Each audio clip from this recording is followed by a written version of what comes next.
Client-server networking, function-based network classification. A computer network in which one centralized, powerful computer called the server is a hub to which many less powerful personal computers or workstations called clients are connected.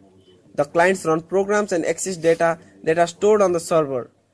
Let's understand client-server network architecture in detail. Client-server network architecture is the simplest of them all to understand, of course. There are two major components. One has a high storage and processing capacity called the server, and another called client, which has a lower storage and a slower processing speed, and as a result dependent upon the server for data and information it requires. To be blunt, a client-server network is designed for end users, called clients, to access resources such as files, songs, video collections, or some other service from a central computer called a server.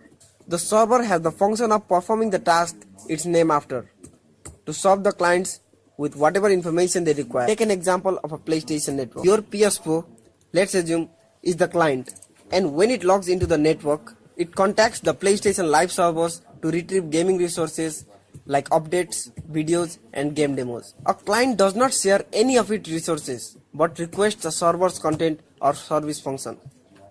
Clients therefore initiate communication sessions with servers which await incoming requests. Example of computer applications that use the client-server model are email, network printing, and the World Wide Web.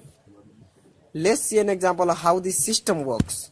When a bank customer accesses online banking services with a web browser, the client initiates a request to the bank's web server. The customer's login credentials may be stored in a database, and the web server accesses the database servers as a client. An application server interprets the returned data by applying the bank's business logic and provides the output to the web server. Finally, the web server returns the result to the client web browser for display. In each step of this sequence of client-server message exchanges, a computer processes a request and returns data. This is the request-response messaging pattern, and when all the requests are met, the sequence is complete and the web browser presents the data to the customer.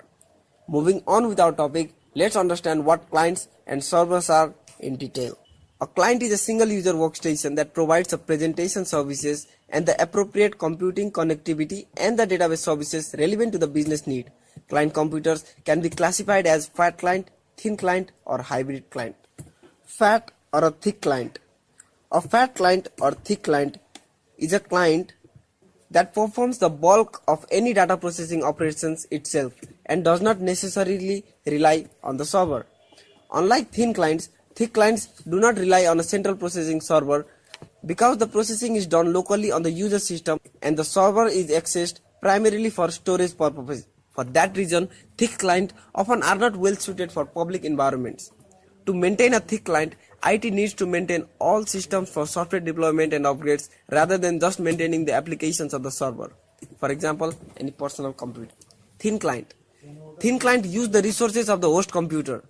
A thin client generally only process data provided by an application server which performs the bulk of any required data processing.